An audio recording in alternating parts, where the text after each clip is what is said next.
Boa tarde, né? Boa noite nada, que eu tô ainda achando que tá à noite. Trabalhei hoje. Então vamos lá. Primeiro, muito obrigada por tudo. Espero que vocês aproveitem muito a palestra. Eu coloquei muita novidade para vocês aqui. Espero muita gente já ouviu falar e tem algumas coisas novas. Então, assim, espero que vocês saibam saindo quando identificar, fazer o diagnóstico, tente deixar o mais prático e ilustrativo possível para não ficar muito massivo. Tem gente que falou que não tá ouvindo. Tenta, às vezes, aumentar o som, que às vezes pode ser no celular. Se mais alguém não tiver, manda no chat que a gente vê se tá algum problema. O resto tá todo mundo me ouvindo? Tá bom o som? Então, assim, eu vou deixar o mais prático possível. E aí a gente vai conversar ao longo dessa próxima horinha, tá? Qualquer dúvida que vocês tiverem, vocês mandam aqui, tá? Que aí no final da palestra a gente conversa. Vocês vão ficar só com a minha voz, não vai aparecer meu rosto, tá? Então vocês vão ficar só me ouvindo. Mas qualquer coisa vocês mandam no chat que a gente vai respondendo, tá bom? E é isso. Vamos lá que agora eu vou compartilhar minha tela pra gente começar. Bora lá que tem muita coisa pra gente falar. Deixa eu só colocar aqui para compartilhar a tela. Só um minutinho. Compartilhar. Ai, peraí. Compartilhar a tela.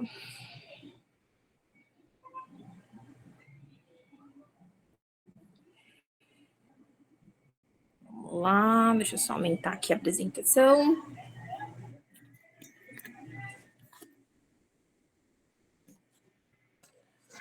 Opa, perdão. Então vamos lá. Tá tudo certinho? Só confirma para mim se tá tudo certo aqui no WhatsApp. Só para eu começar. Tá sim, fechou. Então vamos lá, galera. Muito obrigada pela apresentação. Deu para perceber que eu sou mega gateira, né? Que a gente está super envolvida no mundo dos gatos, no congresso, na pós-graduação. Eu sempre falo, muito importante a gente estudar e sempre se atualizar. Por isso que hoje até tem bastante novidade sobre o assunto. Então, bora lá começar a falar sobre esse fungo super importante na medicina felina. A esporotricose, ela é uma micose, né, zoonótica, então ela tem um caráter muito importante, porque além dos animais, ela tem essa questão, né, dos humanos. Ela é classificada como subcutânea granulomatosa, por conta desses nódulos que ela forma. Vocês vão ver ao longo da apresentação, tem bastante imagem, né? Existem 7 tipos de cepa do Sporotrix, e no Brasil, o mais que a gente pega aqui, a prevalência de 96,5%, é o Sporotrix brasiliense, né? E é esse que tem caráter zoonótico, tá? Então é esse que tem importância pra gente, o que a gente vai conversar ao longo da palestra, né? Então, foi como eu falei, ele comete humanos, uma grande variedade de mamíferos, tá? Então não é só o gato, vários animais dos mamíferos são acometidos também, mas principalmente o gato. E a distribuição dele, né, em clima tropical, subtropical, em temperado. Existem regiões hiperendêmicas, e nós estamos numa delas, que é a região de São Paulo, tá? Fora isso, onde começou, principalmente no Sudeste, foi no estado do Rio de Janeiro, que é uma região que tem bastante. E no Sul, o estado que mais tem é no Rio Grande, né? Então, assim, tem bastante casos lá de esporotricose, tá? Só para vocês terem uma noção de como isso aumentou, né? Da década de 87 a 97, existiam 12 casos por ano, né? Agora a gente já tá, vocês vão ver que agora eu já tenho um dado um pouco mais atual, mas como isso foi evoluindo, depois fomos para 66 casos, depois 117 casos, então assim, aumentou muito, e agora, atualmente, né, o que a gente tem de casos é que já aumentou em 42%. Esse é um dado do ano passado que a gente teve, eles fizeram um levantamento em 2022, o Centro de Controle de Zoonose.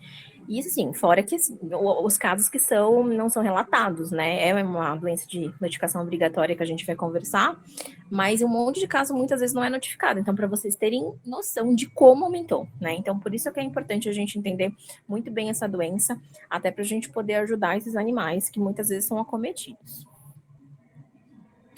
E aí, como eu falei para vocês, né, tem essa questão da notificação obrigatória, muitos colegas esquecem disso, isso é uma coisa super importante, assim, para vocês grifarem que precisa notificar. Isso primeiro para quê? Para a gente ter dados estatísticos sobre a doença, para a gente caracterizar as regiões onde está sendo acometida onde está acometida a doença, né, então, assim, os animais, as pessoas, porque a gente precisa, o pessoal do Centro de Controle de Zoonose, eles fazem todo o mapeamento, né, da doença, então, assim, é muito importante. Até coloquei o site, né, que é o site da prefeitura. O veterinário, ele entra em contato, né? Ele entra, faz um encaminhamento direto nessa fichinha lá da prefeitura, e lá tem uma ficha que ele vai preencher todos os dados, né, do animal que ele atendeu. Então, é muito tranquilo de preencher, e assim que atender, tem que fazer esse preenchimento para a gente poder fazer a notificação, tá? E vamos lá entender um pouquinho como é a etiologia. Essa parte da palestra é um pouquinho mais chata, né? Mas vocês precisam entender exatamente como é que funciona a doença, até para a gente entender por que ela tem essa disseminação tão grande e por que o gato acaba tendo esse papel importante, né? Então vamos lá. Ele é um fungo geófago, então assim, ele fica muito no meio de matéria orgânica, né? Então é encontrado no solo, vegetação, matéria orgânica, em decomposição, e ele tem essa característica de ser dimórfico. Então o que acontece? Ele tem duas formas, que é a micelial e a leveduriforme, né? A micelial, ela fica onde? Em matéria orgânica, né? E a leveduriforme, ela fica em tecidos infectados. Então, tanto no humano como nos animais, é essa forma que a gente vai ver, né? Então, o animal, depois, quando ele se contamina, principalmente o gato, ele vai ficar com isso nas garrinhas dele e na boca, né? A gente vai falar isso mais pra frente, mas só para vocês entenderem que quando a gente enxerga, né, vai fazer um mapeamento, a gente consegue ver as leveduras nessas regiões, né? E os principais fatores dessa virulência dele, primeiro por eles terem essas duas formas, então ele ter esse dimorfismo, né? Ele tem uma tolerância muito alta, né, de temperatura. Então é um fungo que ele suporta temperaturas altas, né? Então assim, ele fica muito tempo no ambiente, né? Por isso que no estado do Rio de Janeiro pipoca, né? É um estado que é muito quente, que muitas vezes em algumas regiões não tem um saneamento adequado, né, saneamento básico adequado, então ele acaba ficando nessas matérias orgânicas e reproduzindo, né. Essa questão da melanina interfere muito na resposta imune dos animais, né, e vai facilitando a invasão e aderência do agente na célula do hospedeiro. Então, assim, principalmente animais que têm baixa de melanina, tipo, então animais mais claros, geralmente a gente vê que a doença neles são piores, tá? Os casos que eu atendi, tem muito gatinho que era pretinho, que tem uma questão de melanina alta, mas a gente percebe que nos gatos que têm menos melanina, isso é ainda pior, tá? E aí eu coloquei aqui vou colocar duas lâminas, essa e mais uma, para vocês verem o que a gente enxerga no microscópio, tá? Então, assim, agora vocês vão ter que confiar em mim, porque nessa parte de imagem eu sei que todo mundo às vezes acaba tendo um pouquinho de dificuldade. Então, assim, caprichem agora na visão. Tem essa mancha mais escura na lateral. No meio, vocês estão vendo que tem células dentro, pequenininhas, e em volta delas tem uns halos brancos ao redor. É essa forma que a gente enxerga, tá? Vou colocar outra imagem também. Essa aqui tá um pouquinho mais ampliada. E aí a gente consegue ver. Todas essas que têm esse alinho branco ao redor são as células do esporotrix que a gente enxerga na lâmina, tá? E vamos lá, vamos entender um pouquinho agora da fisiopatogenia da doença, né? Então, a infecção ocorre pela inoculação traumática do fungo na pele, né? Então, espinhos, farpas e fezes, inclusive a esporotricose, ela é conhecida por a doença do jardineiro, né? Essa fotinho que eu coloquei aqui na imagem, o jardineiro tá certinho, tá com uma luva, né? Mas muitas vezes até pessoal em casa, no dia a dia, às vezes tem jardim grande e muitas vezes trabalham sem luvas, né? Então, assim, a chance de se contaminar é enorme, né? Porque esse fungo vai estar ali no meio orgânico, né? E aí também, através de arranhadura, mordedura, né? No caso agora dos felinos, e a pele por contato direto também, né? Do exudato da pele. Então, se você tiver com uma ferida, entrar em contato com essa lesão, ela vai formar também, tá? E aí, muitas vezes, o pessoal esquece, mas uma via importante também de contaminação é nas fezes dos felinos. Então, esses animais que são errantes, né, que eles são na rua, eles vão defecar, né? Muitas vezes, os gatos vão lá, vão cobrir, né, com terra, areia, de construção, de jardim, e contamina o solo se esse animal estiver infectado. Então, assim, as fezes, muitas vezes, o pessoal esquece, mas tem um papel importante também, tá? Um pouco mais raro tem a inoculação do agente, que ele pode resultar na esporotricose pulmonar ou sistêmica, tá? A gente vai conversar isso também, mas essas formas são muito importantes porque elas são a que o gato fica pior, né? E os humanos também. Então, quando tem a inoculação, a gente percebe que são as vias piores, tá? E aí o papel do gato nessa história toda que a gente está conversando, que são esses gatos que muitas vezes são gatos de vida livre, né? Ou que um animal que tem acesso à rua, né? Que a gente fala que é semi-domiciliado, que tá super errado, que o gato não deveria ter acesso, né? Tinha que ficar só dentro de casa, mas a gente sabe que a realidade, infelizmente, não é essa, né? E aí, o que acontece? Eles acabam se contaminando, né? Eles vão afiar as garras em árvores, vão cavar buracos, vão cobrir os dejetos, né? Que a gente conversou agora, vão arranhar, vão morder por brigas, né? E esses agentes vão ficar onde? Na cavidade oral e nas unhas, que foi o que a gente conversou quando eu estava falando para vocês sobre a questão da levedura, né? Então a gente encontra muito nessas regiões, né? Quando a gente vai fazer análise.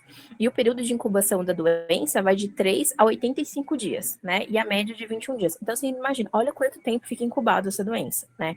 Então é muito, muito grave. E aí, o que a gente vai ter de manifestação clínica nesses animais? O tipo das alterações são duas principais, né? Que é a cutânea fixa e a cutânea disseminada. A cutânea fixa, eu vou mostrar na próxima imagem para vocês, fica bem localizada. Então, vamos lá, um gato arranhou e ele vai ficar só com uma lesão única. Então, a gente fala que é cutânea fixa. Cutânea disseminada é quando tá pelo corpo inteiro, né? Então, a gente vê outras lesões ao longo do corpinho do animal. E aí pode formar o quê? Abscessos, nódulos, pústulas, que fistulam muitas vezes, né? E elas drenam o exudato muito importante, que é sério sanguinolento, tá? E purulento. Então, assim, é bem feio. Vocês vão ver algumas imagens aí, mas é bem feio mesmo. E ficam áreas nodulares, ulceradas e crostosas, tá? E as regiões principais são as regiões cefálicas, né? Então, a região de cabeça, os membros anteriores, que são os mais comuns, e a região de cauda. E aí a gente só pensar quando eles brigam, né? Então, coloquei umas imagens aqui. Quando eles vão brigar, qual a primeira região, né? É a cabeça, que eles vão dar uma patada, né? Que eles conseguem encontrar. Até coloquei uma aqui atrás, né? De região mais caudal.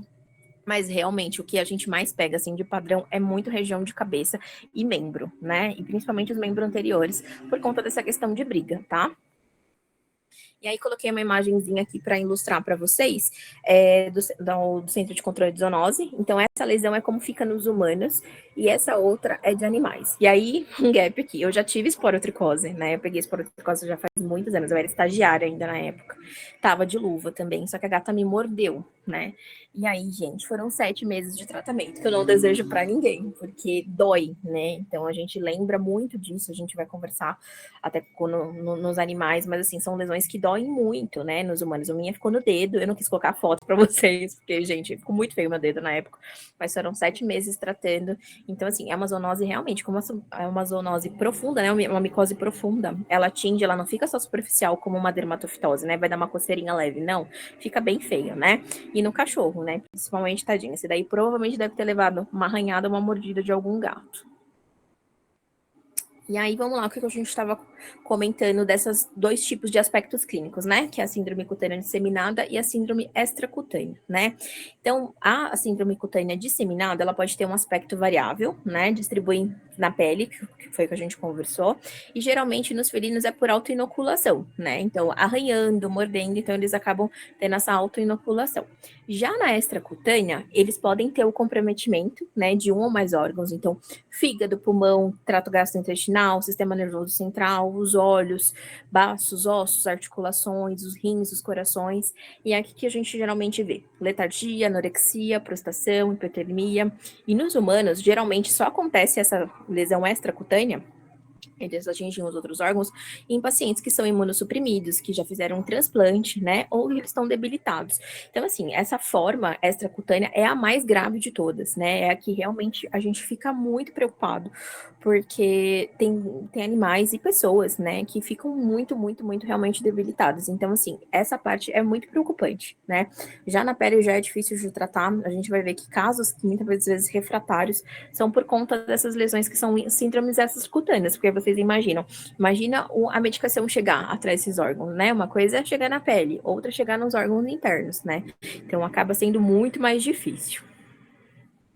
E agora, peguem as canetinhas, que eu sei que é o momento que vocês adoram, que é realmente quando a gente entende um pouquinho mais sobre o diagnóstico da doença. Agora a gente vai começar a conversar bastante.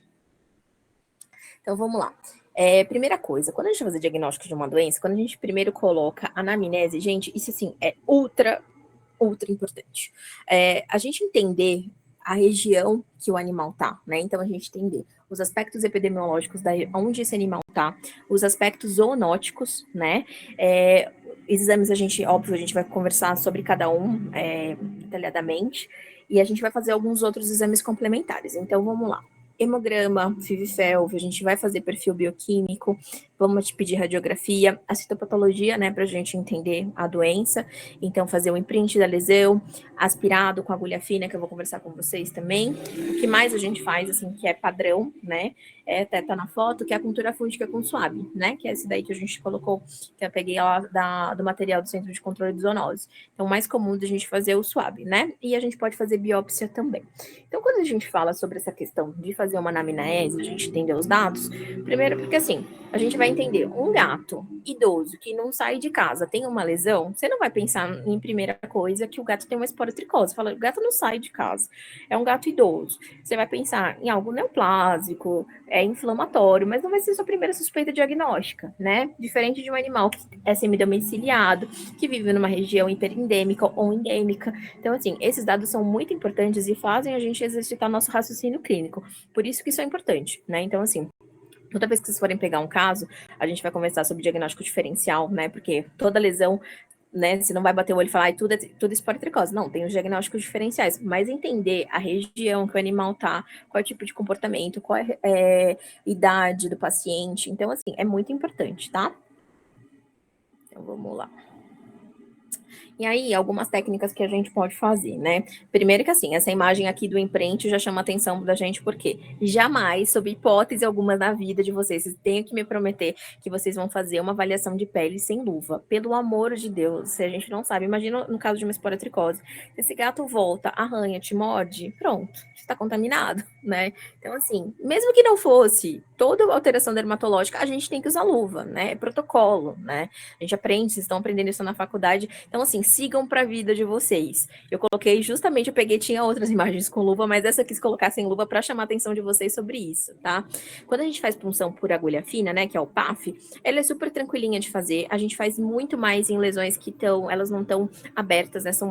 Parecem nódulos mesmo. Então a gente acaba fazendo, é muito tranquilo. Então a gente faz o movimento em leque só com agulha, tá? Só com agulha. Depois que vocês vão introduzir a seringa, aí vocês puxam o êmbolo para trás e aí vocês vão dispersar esse material na lâmina, né? E faz o squash. Então, assim, é super, super, ultra simples de fazer.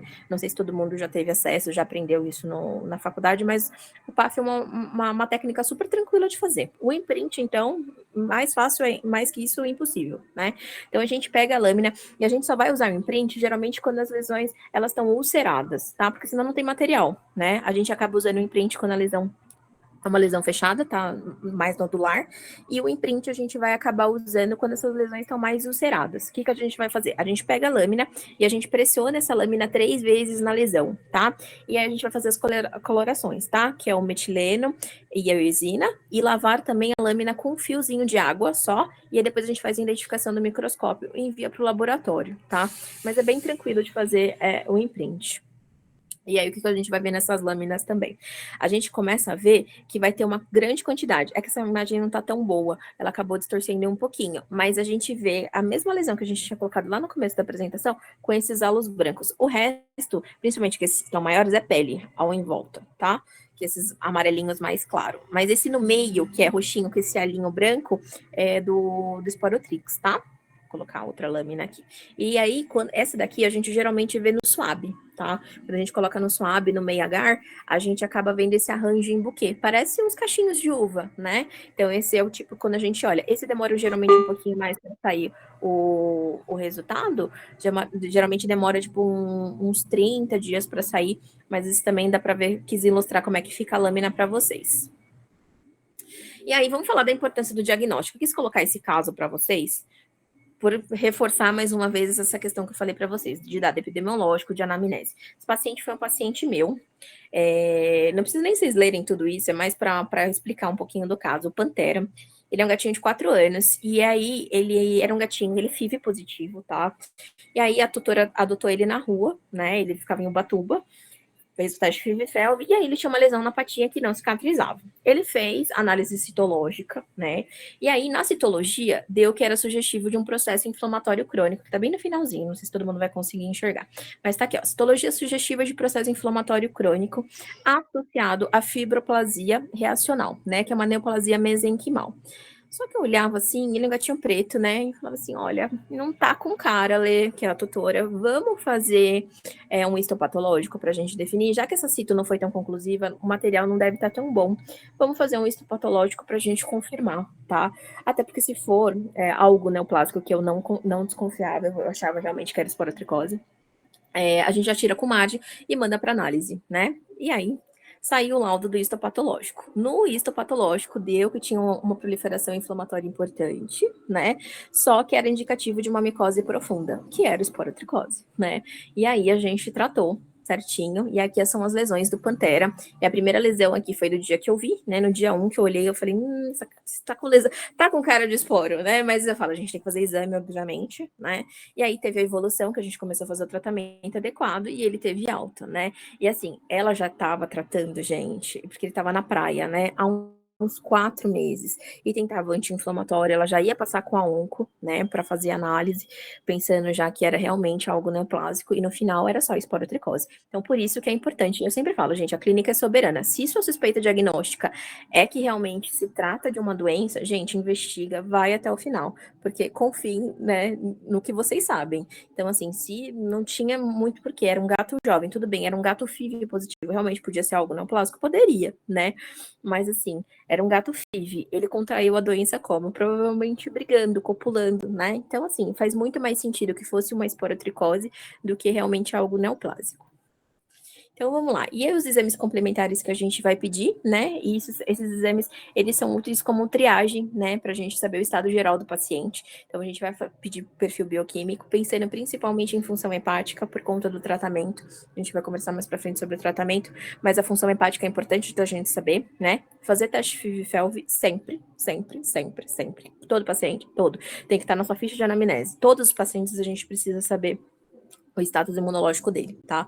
Então, saber se o animal é positivo para FIV-FeLV é ultra importante, tá? E a gente vai pedir radiografia, principalmente desses gatinhos que são acometidos em plano nasal, e, né, pra gente ver também se o fungo não evadiu, se não é uma micose realmente sistêmica, né? Se a gente tá tratando de uma esporotricose sistêmica do que só uma cutânea, né? Então, é importante pra gente ver se a gente não tem nódulo, e essa região de crânio pra gente ver como é que tá o comprometimento respiratório, tá? E aí a gente vamos falar, eu coloquei um tópico só sobre FIV-FeLV para falar sobre a importância para vocês, tá? Por quê? A gente pega uns pacientes, isso aqui o teste que eu fiz lá na Adote um Gatinho, foram 3 gatinhos que chegaram de resgates no mesmo dia, por isso que esse dia eu falei, não, vou ter que tirar essa foto, porque cada um veio de um jeito. Então tinha o primeiro, que era negativo, o segundo, que era positivo para FeLV, e o terceiro, que era positivo para FIV. Então, assim, cada um tinha um status imunológico diferente. E isso interfere na doença? Interfere na doença, tá? Esses animais que são positivos para FIV-FeLV, eles têm uma resposta muito mais demorada. Eles podem ser casos refratários da doença que a gente trata, da alta, e a gente tem que ficar monitorando depois, porque eles têm uma doença de base que imunossuprime, né? Então, assim, é ultra importante que a gente saiba, né? Isso para qualquer doença, né? Mas como a gente tá hoje falando sobre esporotricose, a gente colocar isso na nossa triagem é importante, né? Então, assim, saber o status imunológico do nosso paciente é isso, né? Então, assim, não esqueçam. Miô testou, então eu vou testar quando? Todos. Qualquer gato. A gente sempre precisa testar os nossos pacientes. Tem que estar na nossa ficha de anamnese se a gente saber se o animal é positivo ou não. E aí vamos falar sobre os diagnósticos diferenciais, né, da doença, porque não é tudo que é lesão que é esporotricose, né? Bater o olho e falar, ai, tudo é esporotricose. Não. Então a gente tem essas lesões ulcerogomosas, né, que chamam Leckman, que a gente tem que fazer os diagnósticos diferenciais. Então a primeira delas é a leishmaniose. Em gato é menos comum, a gente não vive em área endêmica, né? Se fosse em Belo Horizonte, por exemplo, que é uma área endêmica, a gente pensaria em primeiro, né? Mas a gente não vive numa área endêmica, mas a gente já tem casos relatados de leishmaniose. Mais esporotricose super, né? Vivemos numa área hiperendêmica, né? Tem esporotricose. A cripto é menos aqui na região de São Paulo, mas a gente também tem alguns casos, é mais na região do Rio de Janeiro. A micobacteriose é um pouco menos comum a gente pegar isso em gatos, tá? Eu só vi um caso na minha vida, assim, é bem raro, micobacteriose em gatos, mas às vezes a gente pode pegar também. E as neoplasias, eu vou falar, assim, de tudo, assim, pra gente, geralmente, entre esporo e neo, tá? Assim, da minha rotina clínica, a gente sempre fica muito na dúvida, é esporo ou é neoplasia? Geralmente são as duas primeiras, mas é óbvio que a gente sempre tem que investigar todas as outras, tá bom? E aí eu coloquei umas fotinhas aqui para ilustrar para vocês. Eu peguei essa minha pacientezinha que tem esse narizinho de palhaço, né? Parece que ela tá com o narizinho arrebitado. Ela é uma paciente carioca, né? E ela tinha criptococose, então a gente fez a citologia e conseguiu fechar o diagnóstico, mas assim, você olha e fala assim, puta, pode ser esporo, né? O Rio também é uma área hiperendêmica, né? Eu tenho 1.000 pacientes com NEL, mas eu quis pegar essa daqui que estava na internet, porque eu achei ela bem interessante, tá bem grandona essa imagem, então eu achei ela legal para mostrar para vocês. Mas vocês olham isso aqui, muitas vezes falam assim, podia ser esporotricose. Então, assim, não adianta você bater o olho e falar, esporo, né? Tem que fazer exame, né? A gente não tem visão de raio laser, então, assim, tem que saber o exame certinho para a gente poder fazer o tratamento adequado, tá? Mais uma vez, vamos começar agora que a gente vai conversar sobre tudo, sobre o passo a passo, sobre o tratamento, porque a parte super importante. Agora a gente já entendeu como é a doença, né? A fisiopatogenia da doença, entendeu como a gente vai diagnosticar, e agora vamos entender como é que a gente vai tratar nosso paciente. Então, a gente tem uma série de tratamentos, né? A gente vai conversar sobre o que mais a gente utiliza, o que a gente tem de recomendação. Tudo que eu coloquei aqui para vocês é o que a gente tem de recomendação sobre o Centro de Controle de Zoonose, tá? Que é o mais importante. Então, assim, a gente já teve um último trabalho em 2020 sobre os veterinários que se organizaram e montaram protocolos. Então, assim, a gente sempre fala, gente, a gente tem que ser medicina baseada em evidências, e eu sou super a favor disso, né? A gente não pode tirar tratamento da cabeça da gente, né? Existem protocolos por conta disso, porque já existiu estudos, a gente sabe segurança de cada um, né? Então, a gente vai falar sobre o itraconazol, iodeto de potássio, anfotericina B, a ozonoterapia, a CRIO, a terbinafina e a antibiótico terapia também, tá bom? Então, vamos falar primeiro, assim, do nosso tratamento de escolha, né, que é o que a gente mais faz, que é o itraconazol, né, essa é a nossa maior recomendação. O itraconazol a gente usa nessa dose, né, de 100 miligramas gato CID, a gente vai conversar nos próximos slides, que tem uma variação por conta de peso, tá, que o Centro de Controle de Zoonose, né, fala pra gente, então, de acordo com o peso, a gente vai ter uma variação um pouquinho nessa quantidade. E algumas considerações importantes que muitos colegas eu vou falar que eu pego muito. Às vezes a pessoa tá fazendo o tratamento certinho. Só que aí ela esquece de algumas coisas para explicar pro tutor. E a gente tem que explicar tudo pro tutor, né? Quando a gente passa um tratamento. Primeiro, se ele vai conseguir administrar a droga. Nesse caso, né? Como a esporotricose, ele não vai ter contato direto com o animal. Mas a gente sempre precisa perguntar, né? Isso na rotina de vocês. A pessoa consegue administrar? É pasta, é comprimido? Então, tudo é importante, tá?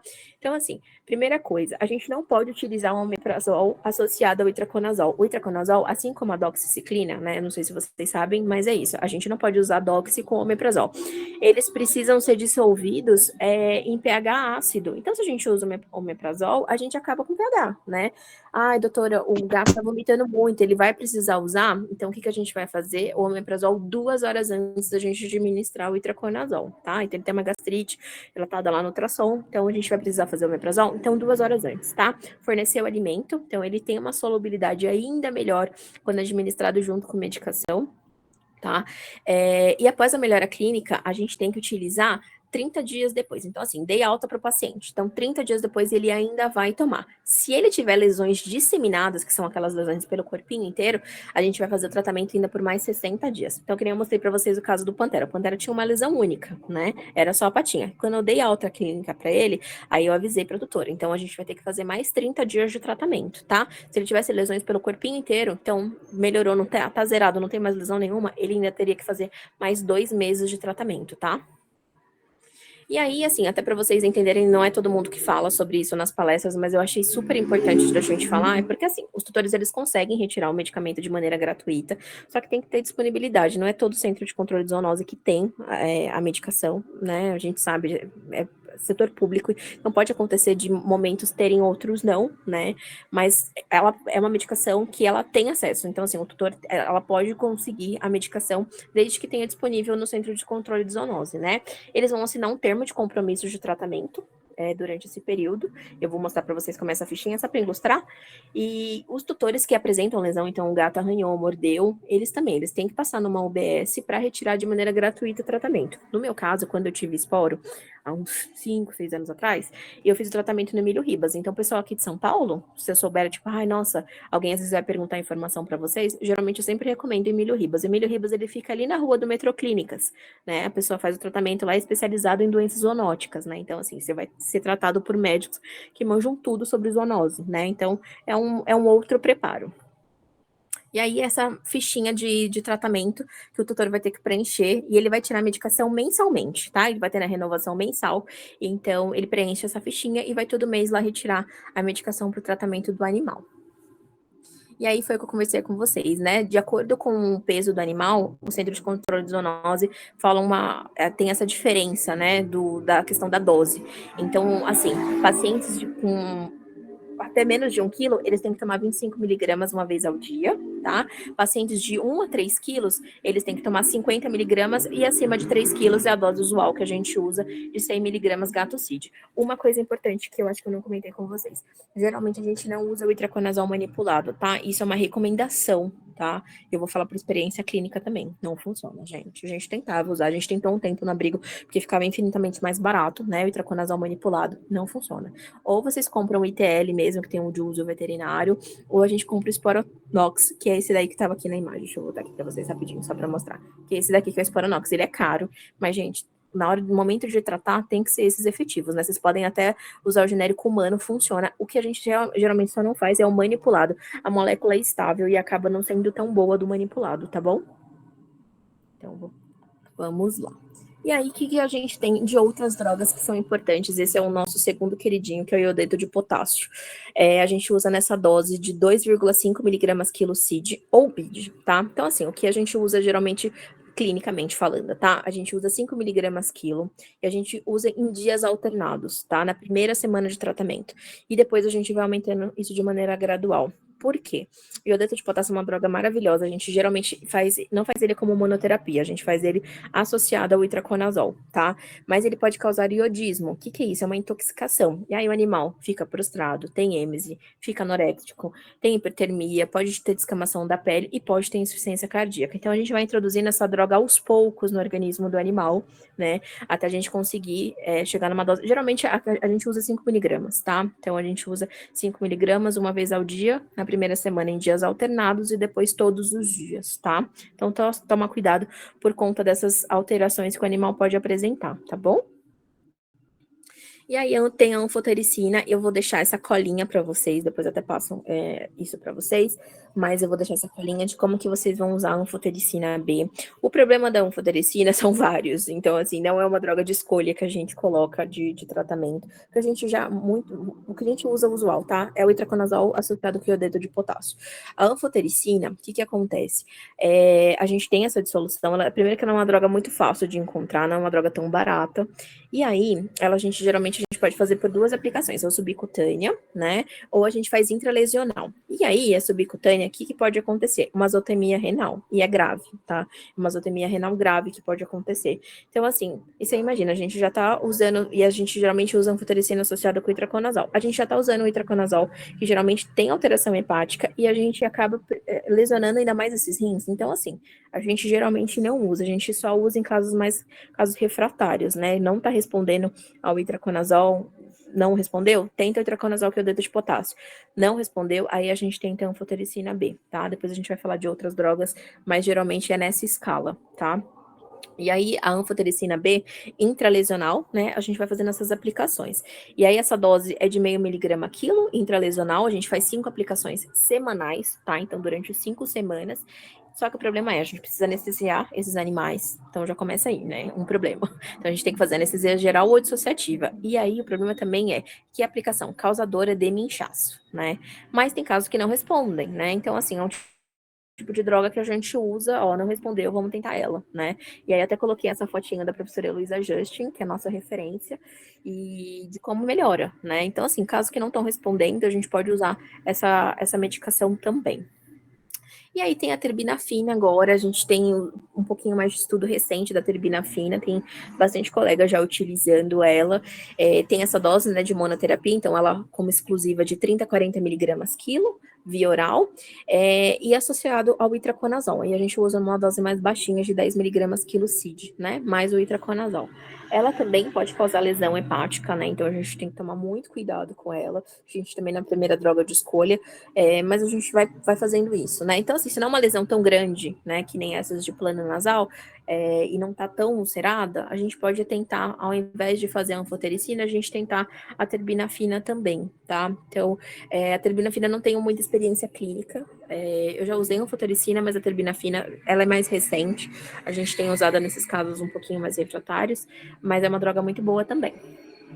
E aí, agora a gente vai conversar sobre a questão do antibiótico, gente. Eu quis colocar esse trabalho para vocês, porque assim, a gente pensa, geralmente tem lesão secundária, né? Tem infecção secundária por conta da lesão, né? É mordida, arranhada, então assim, infecciona, contamina, né? E aí o problema é que geralmente ninguém faz antibiograma dessas lesões, e aí a gente está criando um monte de resistência, né? Então, esse estudo que eles fizeram, eles levantaram que a gente enxerga, né, de bactéria nessa pele é Staphylococcus aureus, né, nessas lesões.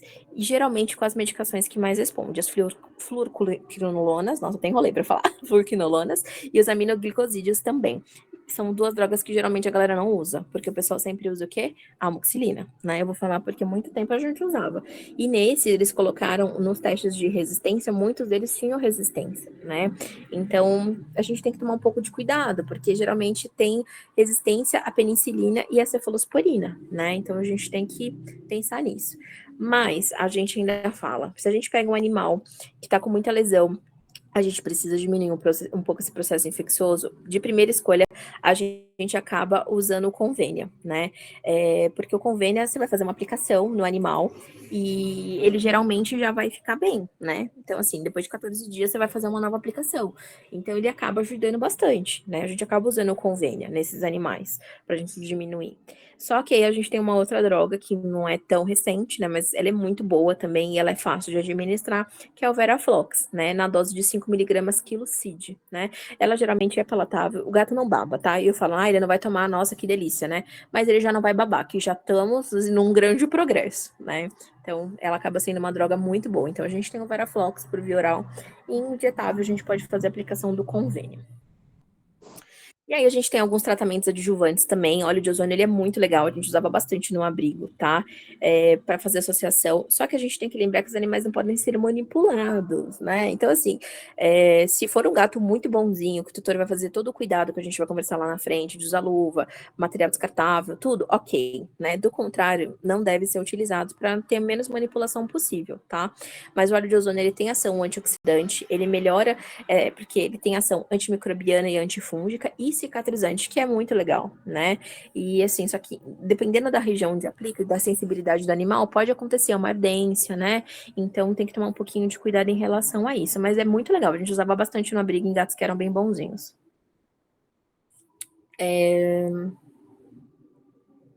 Espera aí. Ai, gente, peraí. Perdão, saiu aqui.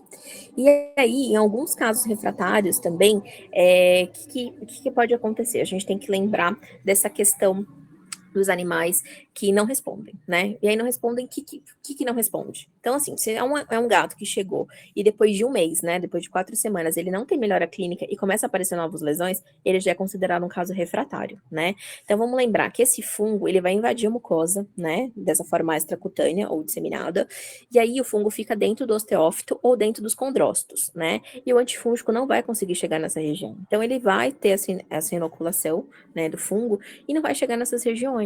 Então, muitas vezes, esses casos, eles não vão resolver só com itraconazol, iodeto de potássio, com a terbinafina, com a anfotericina, e a gente vai ter que lançar mão de drogas mais fortes, né? A doutora Heloísa Just mostrou esse ano no congresso o clotrimazol, né? Que ele é 1% com aspersão nasal. Muito legal esse trabalho que ela fez, que lançou esse ano, foram com 8 gatos, né? E eles fizeram essa aplicação. Não é uma medicação tão cara, então dá pra gente ainda pensar em fazer, né? O clotrimazol. E aí, as outras medicações, que é o posaconazol e o isavuconazol, eles são muito caros, gente, tipo, muito caros. Imagina que mensalmente o tutor vai gastar com posaconazol, tipo, 2.800 e com isavuconazol, 5.800 reais. Fica inviável, né? Muitas pessoas não vão ter recurso para fazer esse tratamento. Mas esses casos refratários, eu quis colocar essas medicações até para vocês conhecerem, né? Porque geralmente a galera fala, é o tratamento padrão e tá, e se não responde, né? Então, a gente teve esses casos refratários também, que a gente pode lançar mão dessas outras drogas que já estão em estudos, tá?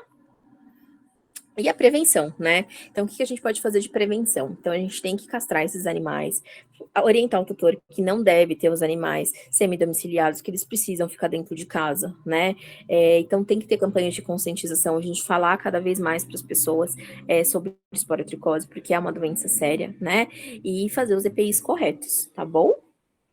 Agora, gente, só para avisar vocês, as meninas vão colocar no chat o link para vocês sobre da inscrição, tá bom? Então elas vão colocar aí e aí elas vão pedir essa palavra inoculação para vocês ganharem o certificado. Aí vocês vão mandar, tá? Essa palavrinha para as meninas, mas isso é só que elas me pediram antes de eu acabar a palestra avisar vocês. Então, só vocês mandarem essa palavra-chave para elas, que aí elas já vão fazer o link lá da inscrição de vocês, tá bom? Então vamos concluir aqui. Recomendações para os veterinários, muita gente não conversa, mas eu quis colocar porque a gente precisa fazer. Eu já vi colega atendendo gato com esporotricose sem luva, de chinelo, juro por Deus, não é brincadeira não, não tô sendo dramática, de verdade. Então, assim, o que a gente precisa usar? Óculos acrílicos, sapato fechado, cabelo preso. Se o animal morder, tem que deixar sangrar e aí vocês lavarem muito bem essas lesões com água e sabão. Mas já avisando vocês, foi o que eu fiz, tá? Mesmo assim, eles vão se contaminar. Mas assim, pelo menos para diminuir um pouco a quantidade de fungo, tá? Então, façam isso. Tipo, se o animal mordeu, arranhar vocês, deixa sangrar bastante e lava com água e sabão, tá? Aqui eu coloquei uma fotinha minha, isso é lá no Adote um Gatinho. A gente tinha uma ala só para esporotricose, para vocês verem como é grave, né? E vai tudo para abrigo, né? Incrível. Então, a gente tinha uma ala para esporotricose. Era desse jeito que a gente tratava e manipulava os animais. Então, assim, com todos os EPIs corretos, né? Fazendo tudo certinho para a gente não se contaminar, né? Aconteceu essa na época que eu já era formada, graças a Deus. Mas na época que eu me contaminei, quando eu tive esporotricose, eu também tava com luva, né? Eu falo, gato é um pouco mais complicado, porque se ele te morder, te arranhar, ele vai rasgar a luva, né? Então, assim, é tentar fazer menos manipulações possíveis, e mesmo assim, quando vocês forem manipular esses animais, terem sempre com seus EPIs corretos, tá bom? E os protocolos sanitários de limpeza, que isso também é importante de fazer limpeza, tá? Geralmente a gente usa muito hipoclorito de sódio e o álcool associado para fazer as limpezas, tá? Tanto da banca de atendimento, dos pisos, os descartes dos materiais pérfuros cortantes, tá? A gente sempre tem que identificar as luvas, máscaras, toucas, aventais, tudo tem que colocar dentro de um saco branco e identificar que tem risco biológico, né? A gente conversou que esse fungo fica no meio ambiente, então a gente precisa fazer o descarte correto dessas coisas, tá bom? Lavagem e esterilização de todos os materiais de cirurgia, e os animais que chegarem a ter eutanásia ou terem que fazer necrópsia, colocar em saco branco e fazer a identificação de risco biológico deles, tá? Para fazer a incineração.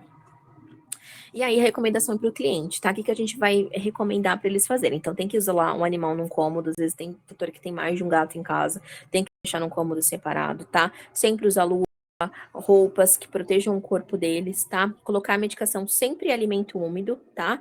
E transportar ele sempre em caixa de material plástico que vai ser fácil de limpar. Então, até coloquei essa fotinha do CCZ, porque é o jeito que a gente tem que ensinar o tutor a colocar, tá? Então, ele vai colocar essa medicação dentro de um alimentinho úmido para o animal comer, tá? Coloquei até um vídeo aqui.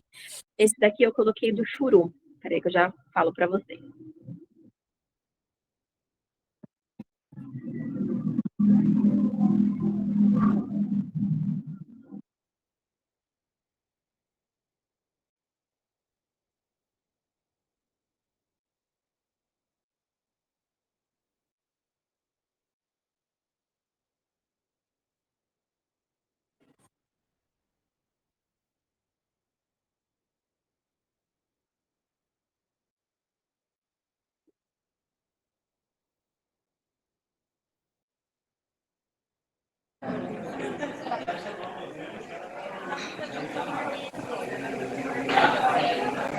Colocar para vocês sobre isso do churu, porque muitas vezes é a maneira mais fácil da gente administrar. Hoje em dia a gente tem um petisco que é maravilhoso, então a gente coloca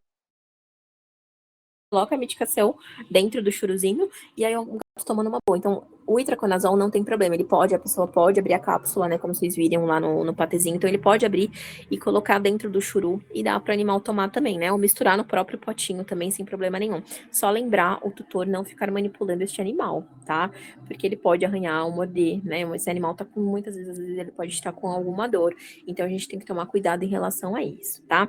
E aí, estamos chegando ao final agora da nossa palestra, vamos falar sobre prognóstico, né? Ele é bom quando a gente inicia o tratamento no início, né? E o gato também tem que ter uma boa resposta imunológica, então ele responde bem à terapia. Infelizmente, reservado quando tem esse acometimento sistêmico, né, que a gente falou, principalmente nesses órgãos internos, e quando o paciente não responde bem às terapias, né? Muitas vezes tem casos refratários, muitas vezes os pacientes são imunossuprimidos, né? Tem uma questão de resposta individual de cada um. Então, muitas vezes eu já atendi, infelizmente, gatos que a gente perdeu por conta da esporo, né? E aqui, esse momento fofura que eu adoro, que agora a gente já tá chegando no finalzinho da nossa palestra, que é mostrar a evolução, né, de muitas vezes dos casos de quando a gente começa a atender essas lesões, de como elas ficam, e depois quando a gente, graças a Deus, consegue concluir esse tratamento e eles são adotados, viu? Mai, pera só um pouquinho, que sua tela acho que saiu, e aí não tá aparecendo a palestra agora, tá aparecendo sua tela do celular mesmo. Peraí, vamos lá, vamos voltar. Peraí, deixa eu colocar aqui, compartilhar tela. Você tá compartilhando, só não tá aparecendo a apresentação em si. E vamos ver. Voltou? Isso, voltou, só que tá bem no comecinho dos slides. Então tem que ir lá pro finalzinho. Opa, vamos lá aqui, ó. Pronto. O vídeo vocês conseguiram ver, né? O vídeo foi o último slide que apareceu pra gente. Tá bom. Mas depois foi o prognóstico que eu falei para vocês agora, em relação a isso. Então vamos lá, que eu já vou abrir aqui a tela para a gente concluir. Opa. E aqui é o momento que eu adoro, que é a evolução, que eu estava falando da evolução de comecinho do paciente, quando a gente atende, né? E como eles vão evoluindo, graças a Deus. E no caso, quando eu trabalhei muitos anos em abrigo, quando eles são adotados, é muito bom. E aí eu coloquei essas fotinhas. Olha, esse daqui é do Araújo também. O Araújo era positivo para FeLV, então assim, nossa, ele demorou bastante para responder o tratamento. Mas graças a Deus, depois ele teve alta, ficou esse gatão lindo. E a Fusquinha, que foi a minha última que eu atendi lá no Adote, queridíssima, muito fofinha ela. Ela, inclusive, fez a utilização de ozonoterapia também, que foi muito bom para ela. E depois, quando ela ganhou uma casinha.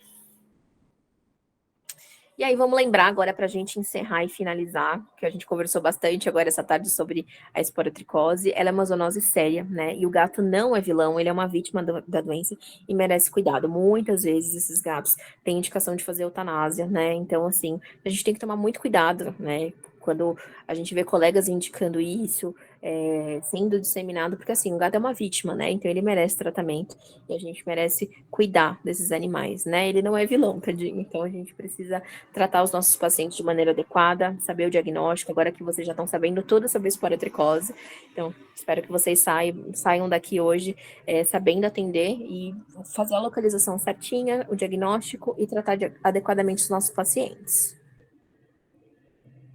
Muito obrigada pela atenção. A gente vai abrir para dúvidas. Quero agradecer muito pelo convite. Eu adorei dar palestra para vocês. Eu espero que tenha me feito clara.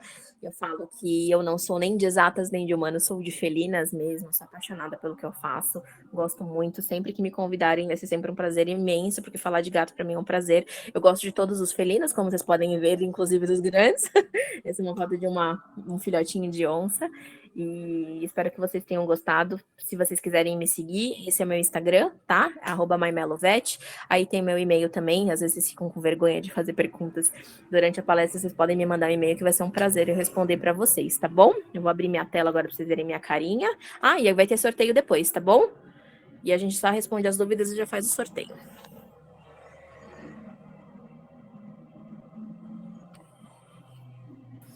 Mai, obrigada de verdade, assim, muito obrigada mesmo pela palestra. Foi sem palavras mesmo. Vou começar lendo algumas perguntas aqui. O Lucas Martins, ele perguntou: em casos de ferida de esporotricose, pode ser usado laser como tratamento coadjuvante para cicatrização? Então, nesse caso, teve alguns casos que a gente até usou. O problema é a questão da manipulação, né? Que é o que a gente fala, a gente não pode ficar manipulando muitos animais. Então, assim, off-label, a gente até acaba, às vezes, fazendo recomendação, mas, assim, como a gente tem que manipular o mínimo possível desses animais, a gente acaba não indicando de cara, mas o laser ajuda muito, né? A gente só não usa laser no caso de neoplasia, mas quando é doença fúngica, seria super legal, né? A gente já usou no abrigo muitas vezes. Mas a gente não pode ficar manipulando muitos animais, por isso que eu não coloquei de recomendação. Tá. E mesmo quando a lesão é em face, né, por conta do olho? Aí, geralmente, o que a gente faz? Tem que tampar. Aí, nesse caso, você teria que sedar o gato e tampar a lesão, Entendi. né? Por conta para não ter risco de fazer úlcera de córnea, nada disso. Entendi, obrigada. Próxima pergunta. A Juliana Vaz perguntou: qual é o padrão ouro para diagnóstico? Geralmente é o suave, é o que mais a gente faz, assim, e é o que a gente. O padrão ouro mesmo, se a gente fosse colocar, era fazer um histopatológico, mas fica inviável a gente toda vez retirar um fragmento, porque no histopatológico a gente não teria sombra de dúvida, né? Vocês viram que na citologia, como eu contei no caso do Pantera para vocês, pode, às vezes, na citologia você. É porque assim, depende da coleta do laboratório, né? Então, assim, a citologia muitas vezes pode enganar, mas se a suspeita clínica é isso, acaba mandando para fazer o histopatológico. Então, assim, padrão ouro é o histopatológico. O que mais a gente usa no dia a dia é a citologia. Tá, perfeito. A Mariana Pereira perguntou: como podemos administrar 1/4 ou meio comprimido do itraconazol? Só vi esse medicamento em cápsula dura. É porque, assim, geralmente, o que a gente vai fazer? Vamos supor, se a gente tivesse que usar o ITL, lá o de 25, comentei com vocês, né? O itraconazol. A gente vai comprar o veterinário. A gente não usa o itraconazol comprimido. Então, ele é sempre cápsula, né? Então, assim, no caso, a gente teria que ou mandar remanipular, e aí, nesse caso, não teria problema, tá? A gente não pode manipular a molécula. Mas vamos supor, a gente compra o Sporonox, um exemplo, e manda para a farmácia de manipulação remanipular, porque não tem versão comprimido, né? Entendi. Mas eu acho que foi isso que ela quis dizer. Acho que era remanipulação no caso do ITL, o itraconazol de 100. Aí a gente manda remanipular, farmácia de manipulação. Ou o tutor compra o veterinário. Entendi. O veterinário tem a versão 25, 50 e 100. Perfeito. A Carla Ribeiro perguntou: em quais casos o iodeto associado ao ITL é recomendado? A gente usa em casos que às vezes não responde. Então, assim, a gente sempre começa só com o itraconazol para a gente não sobrecarregar muito esse fígado, né? E aí não tá respondendo adequadamente, a gente entra com iodeto associado. Ou quando o animal já tá com muita lesão. A gente pega aqueles pacientes que estão com muita lesão, a gente associa direto. Aí faz naquele esqueminha que eu falei, vamos associando dia sim, dia não, e vai aumentando gradual o iodeto por conta das alterações que ele dá. Perfeito. A Bernadette perguntou se a palestra é gravada. Não vai ficar disponível. Deixa eu ver se tem mais alguma pergunta aqui para baixo. Bastante gente te elogiando aqui nos comentários. Obrigada. Agradecendo, conteúdo muito explicativo. O Wellington está parabenizando a palestra, a escolha do tema. Bom, né? A Carla Ribeiro perguntou aqui: quanto tempo depois podemos afirmar que o gato está curado da esporotricose? Então, assim, a gente faz um tratamento, a gente é mais uma análise clínica. Então, assim, a gente vai olhar o paciente onde ele tinha lesão e aí ele vai estar recuperado 100%. A gente não vai ver mais nenhuma lesão. Tá cicatrizado, que nem eu mostrei da fotinha do Pantera. Então, tá totalmente cicatrizado. Então, no caso, se foi uma lesão, a gente faz 30 dias mais de tratamento. E se ele teve mais lesões pelo corpinho, a gente vai fazer mais 2 meses de tratamento. Então, quando a gente tem cura clínica, é quando a gente avalia o paciente, a gente olha e fala, não tem mais lesão nenhuma, tá repilando, tá normal, a pele tá totalmente íntegra, aí a gente fez esse esquema de 30 ou 60 dias, dependendo de como tava a lesão. Perfeito. Fernanda Souza: em caso de suspeita de esporo em algum gato da casa, o ideal é afastar dos outros animais? Sempre. A gente tem que sempre manter afastado, porque assim, gato no dia a dia pode arranhar, pode morder, então sempre tem que manter isolado. Aí, geralmente a gente fala, ou vai deixar num cômodo, num banheirinho. Lá no Rio de Janeiro eles colocam em toquinha de coelho. Eu acho meio invasivo, tadinho, porque o gato vai ficar num espaço minúsculo. Geralmente eu falo, ó, deixa num cômodo separado, geralmente até num banheiro, que o tutor consegue manipular e o gato não vai ficar tão restrito, né? Perfeito. E aí, para encerrar, a Marina Pereira perguntou: quando podemos ter certeza que o gato não está mais transmitindo? Estou tratando. Peraí, que mexeu aqui a tela. Estou tratando de um que fecharam as lesões ulcerativas, mas ainda está com bolhas nas orelhas. Se ele tá com bolha, então ele não melhorou. Então ele ainda tem que zerar por completo essas bolhas. Porque assim, às vezes ele zerou em algumas lesões, mas se ele tá apresentando essas bolinhas em outra, ele não zerou. Você pode até fazer uma citologia dessa região que ainda vai ter presença de Sporotrix na lesão. Então tem que cicatrizar 100% mesmo, tá? Então assim, a gente não pode ver mais nada, nenhum tipo de lesão pra gente realmente falar que tratou. Perfeito. Mai, obrigada, tá sensacional. De costa, dormindo, enquanto assistindo. isso. está assistindo, tá, o participante, né? Não tem como um grupo de gatos não ter gato envolvido, né? Eu preciso fazer o sorteio agora, só que assim, a gente tem 2 minutos para encerrar a chamada aqui do Meet. Eu acho que eu vou criar uma outra janela, né? Uma outra sala, e aí eu vou mandar agora lá no grupo do WhatsApp. Tá? Então, assim, coisa de 3 minutinhos a gente está subindo de novo. Só, vai terminar em menos de 1 minuto. Então, não ia dar tempo de fazer o sorteio. E aí, você volta, porque você vai escolher o número, tá, Mai? Fechou, eu volto. Obrigada. Então, gente, Beijo. voltem, por favor, para poder concorrer aos brindes, tá? Já voltamos. Beijo.